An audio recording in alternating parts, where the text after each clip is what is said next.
The guy creeping on my sister. A few weeks ago, my mom sent me and my little sister to the store a few blocks away. It was a nice day, so we walked. Once we get inside, my sister and I split up. She heads for the food area, and I go to the household items to grab cat food or something. While over there, I hear someone talking to the cashier, asking, "Where is she?" The cashier responds, "She's not here, you might as well leave." I think nothing of it because I'm too engrossed in the cat food options before me to bother thinking of how threatening that sounded. I finally grabbed a bag and head to the other side of the store to find my sister. As I turn to look down the aisles, I see a guy standing at the other end, staring down the aisle with his back to me. The store's small, and I know it well enough to know that he's staring down the snack aisle, which is where my sister always is. I speed up and look over his shoulder to see he is indeed staring at my sister, and that my sister is close to freaking out. So I shove past the guy, hitting him with my cat food by mistake, and I call out to my sister, asking if she's ready because our dad was waiting in the car and he would come in after us soon. The guy left quickly after that, and my sister told me he was following her through the aisles as she roamed. So we ended up standing around in the store until we were sure he was gone, and then speed walked home. Considering it's a somewhat small town, my sister won't be walking alone anywhere for a while. About 5 months ago, a friend of mine got expelled from his program because of bad marks.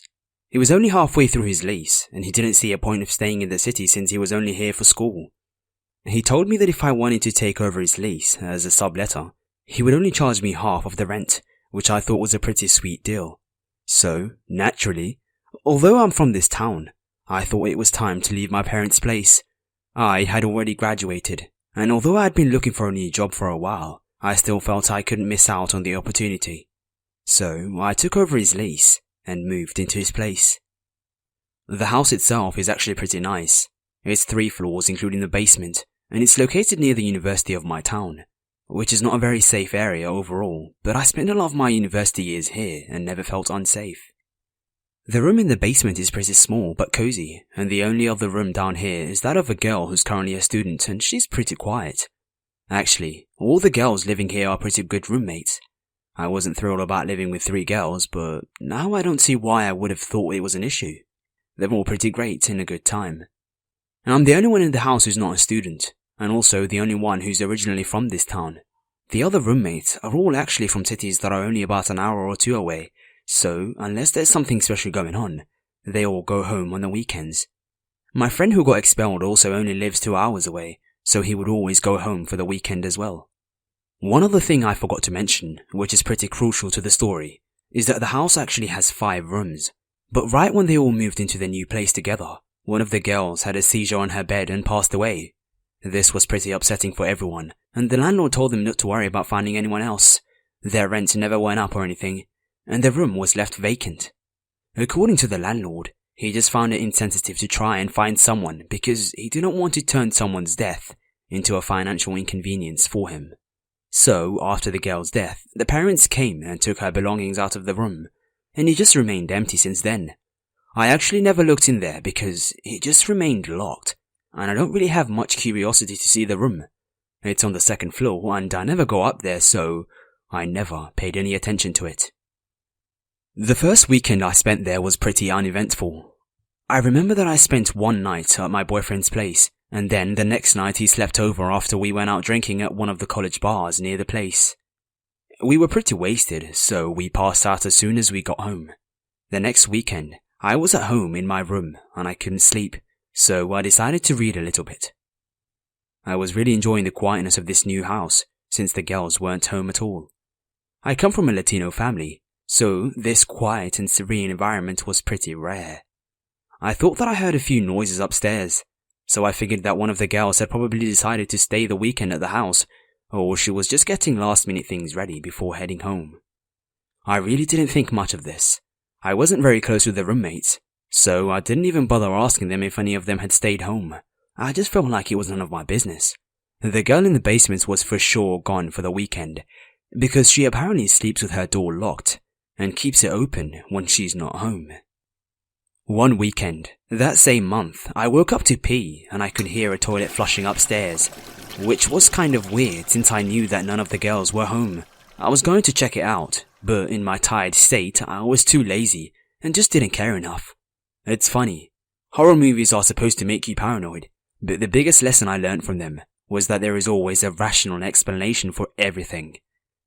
This would prove to be my biggest mistake, because for a couple months I was always brushing things off and ironically creating irrational explanations to rationalize what I thought were irrational thoughts.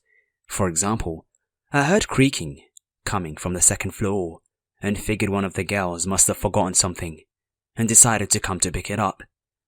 The girl must have driven 2 hours down and 2 hours back to her town in the middle of the night to pick something up.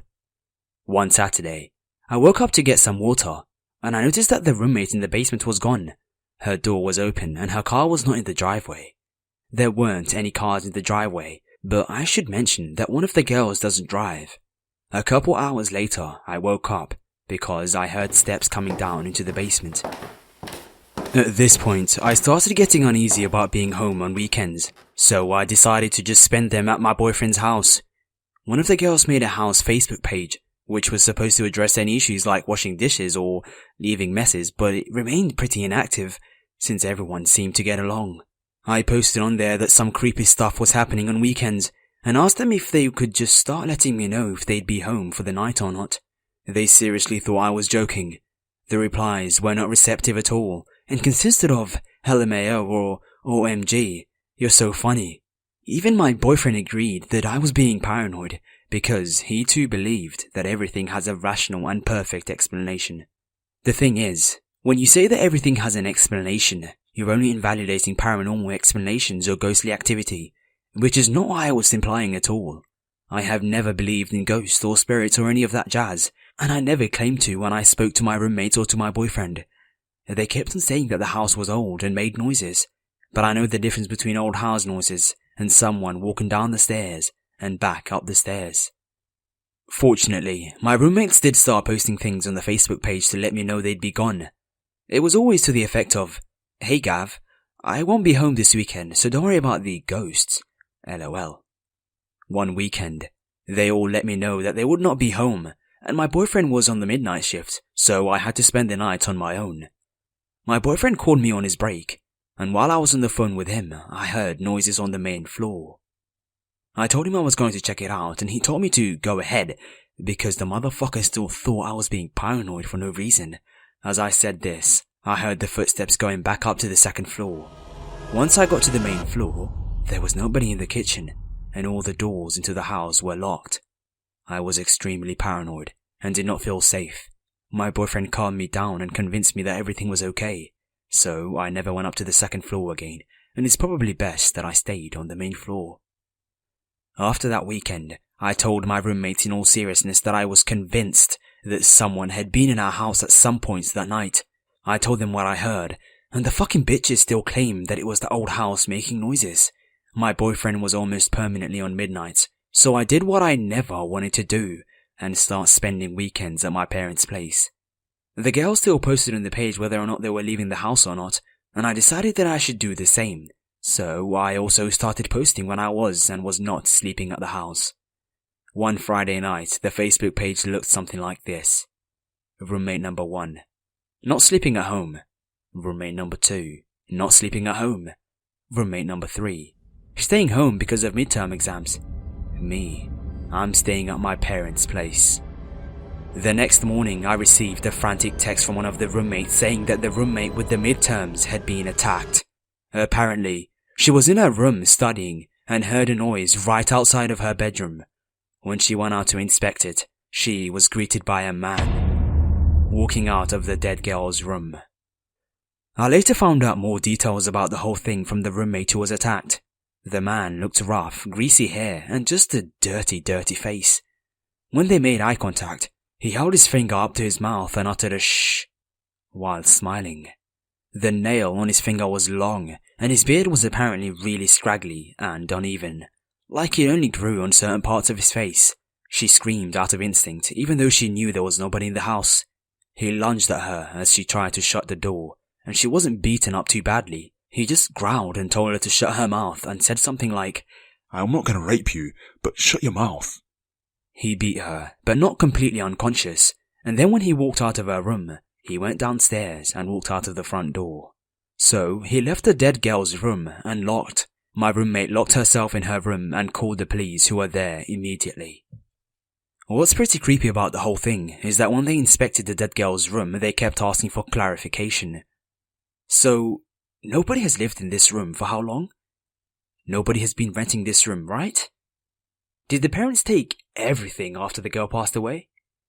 The guy had a really sweet setup actually, and had brought his own small mattress to put over the bed frame.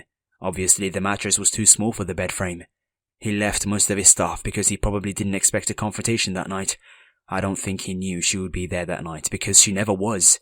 It probably sucked for him when I moved in because before me, the bastard had the whole house to himself 2 days a week.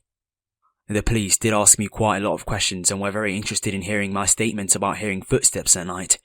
My 3 roommates and my boyfriend are now convinced that maybe the girl didn't die the way they said she did, and maybe he murdered her.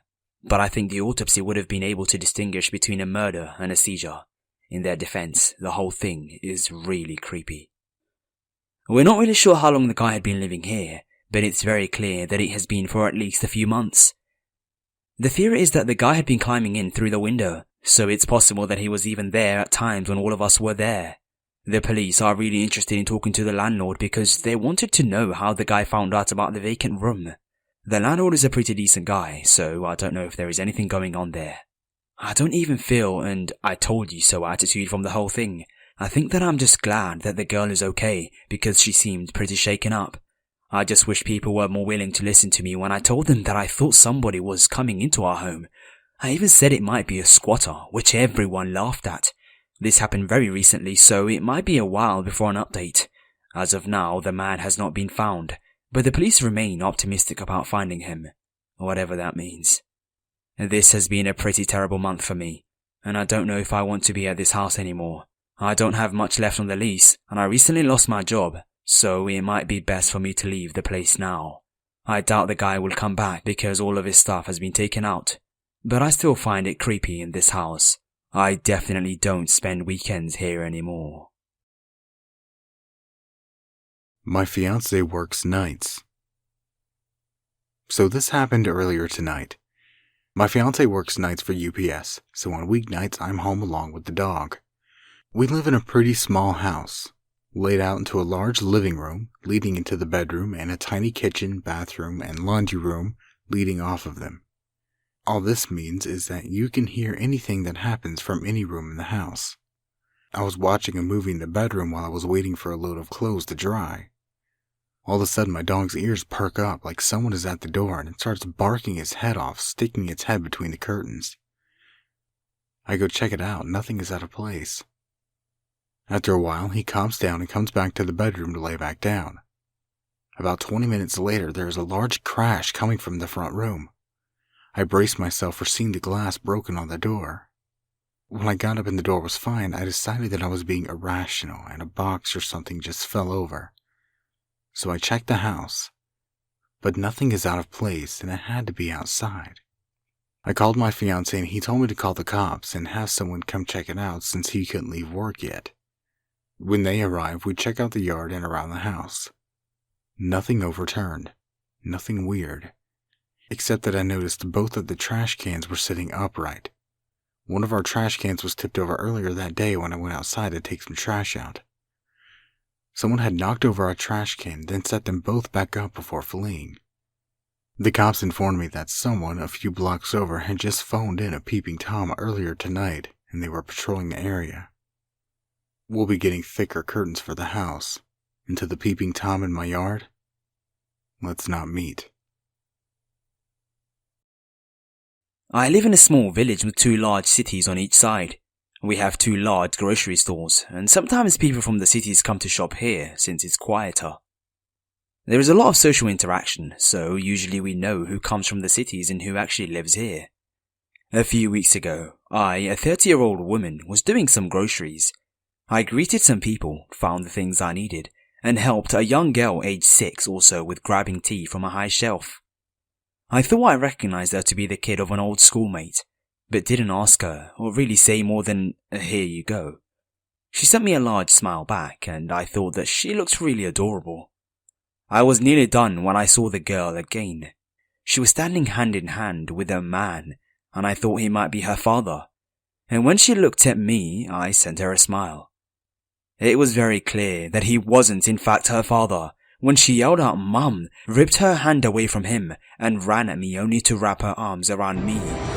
I was startled for a moment, but then wrapped my arms around her and glared at the man.